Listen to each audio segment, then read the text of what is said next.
A few days have passed since my impulsive moment with Mike in the grocery store's back room, and as I stand in our kitchen flipping pancakes, the memory washes over me.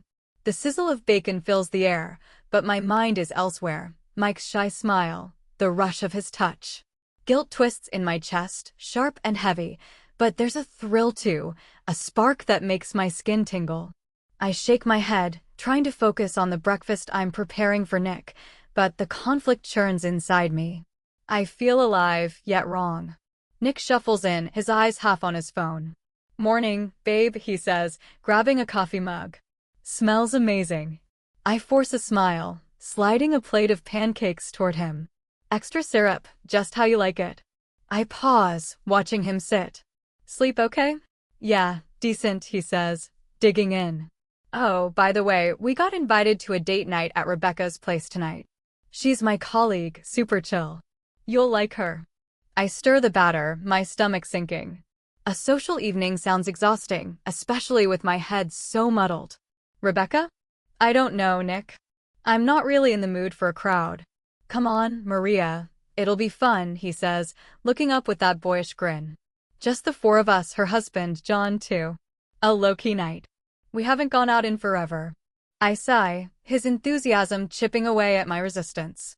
"Fine, you win. But I'm holding you too low-key." "Deal," he says, winking before diving back into his phone. I turn back to the stove, wondering how I'll get through the night. At the office, I settle at my desk, still distracted. Jane swings by, her usual mischief in her eyes. "You look like you're hiding something juicy," she teases, leaning on my desk. "Spill it, Maria."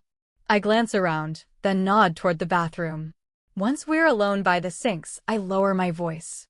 "Okay, you're gonna laugh, but remember the grocery store? The guy, Mike? Things happened."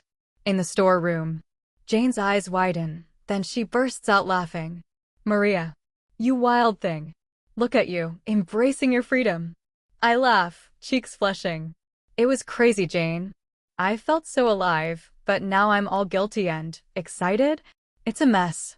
"Mess? This is you living, girl," she says, nudging me. "Own it. You're glowing."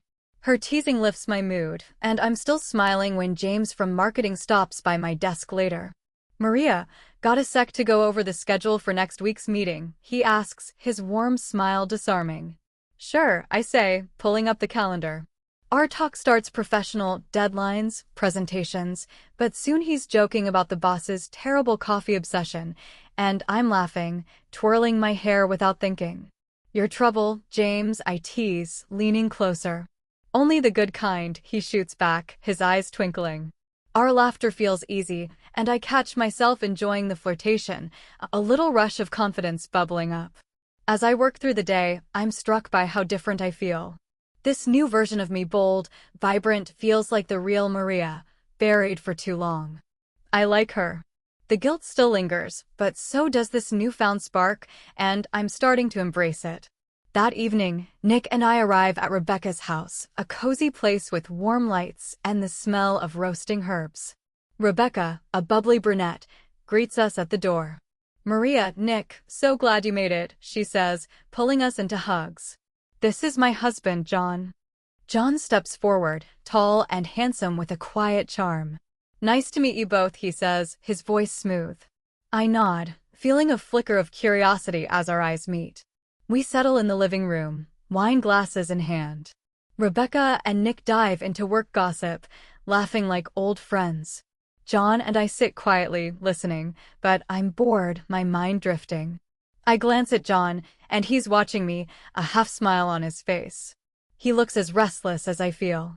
I catch him staring again later, his gaze lingering on my dress, my face. He's attractive, and the attention doesn't unsettle me, it feels exciting. "Food's almost ready," John says suddenly, standing. "Gonna check on it. Need a hand?" I ask, surprising myself as I follow him to the kitchen. In the kitchen, John stirs a pot of pasta sauce while I chop herbs. "So, Maria," he says, glancing over, "you seem like you're not fully here tonight." I laugh softly. "Is it that obvious?"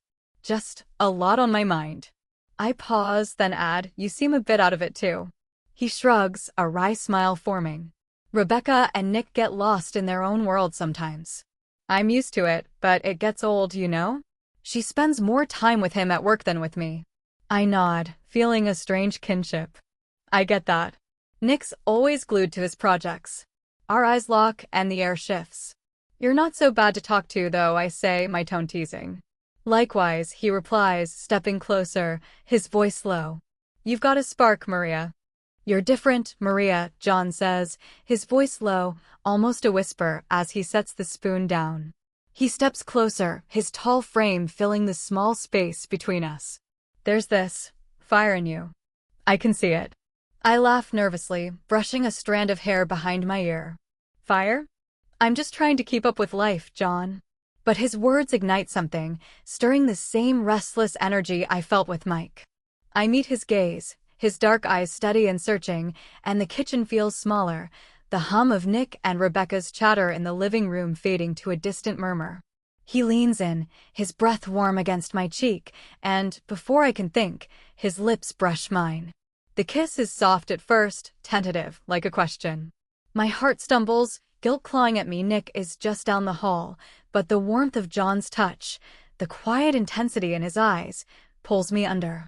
I lean into the kiss, letting it deepen for a fleeting moment, a rush of heat sparking through me. It's not just desire, it's the feeling of being seen, of reclaiming a piece of myself I've buried under routine and loneliness. I pull back, breathless, my hand pressed to my chest. John, we can't, I whisper, my voice shaking. They're right there. Nick, Rebecca.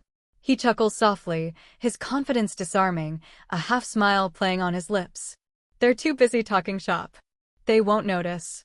He steps closer again, his hand grazing my arm, sending a shiver down my spine. Maria, tell me you don't feel this too. I swallow hard, my mind screaming to stop, but my body betrays me, leaning toward him. I do, I admit, my voice barely audible. But it's wrong. I'm married, John. So am I, he says, his tone soft but unapologetic. But right now, it's just us. No one else. His words are a quiet dare, and the air crackles with unspoken tension. I feel the weight of my choices, Nick's distracted kisses, Mike's reckless thrill, and now John, standing here, offering a moment that feels dangerously alive. Before I can talk myself out of it, I close the gap, kissing him again. This time, it's not tentative, it's urgent, a collision of longing and rebellion. The world narrows to the warmth of his lips, the faint taste of wine, the soft creak of the floor beneath us. My heart pounds, not just from desire but from the exhilaration of breaking free, of choosing this moment for myself.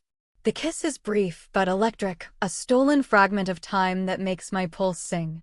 Guilt surges, sharp and familiar, but it's drowned by the flood of emotions, freedom, fear, and a fierce, aching joy. We pull apart, both breathless, my cheeks flushed as I grip the counter for balance. John's eyes are bright, searching mine, and for a second, we're suspended in the afterglow of what we've done. We should get the food out, I say, my voice unsteady, trying to anchor myself back to reality. He nods, a knowing smile flickering. Yeah, let's not keep them waiting. But as he grabs the pasta bowl, his fingers brush mine, and the spark lingers, a silent promise of something unfinished. We carry the food to the dining room, acting normal. Nick and Rebecca are still deep in conversation, oblivious. This looks amazing, Nick says, digging into the pasta. Rebecca smiles, and we eat, the normalcy almost surreal after what just happened. In the car on the way home, Nick drives, humming to the radio. My mind replays the kitchen, John's kiss, the thrill of it. I feel alive, bold, and a little reckless. Glancing at Nick, I smile to myself, thinking he's in for a surprise tonight. This new Maria, full of fire and confidence, is ready to take charge, and I'm not sure where she'll lead me next.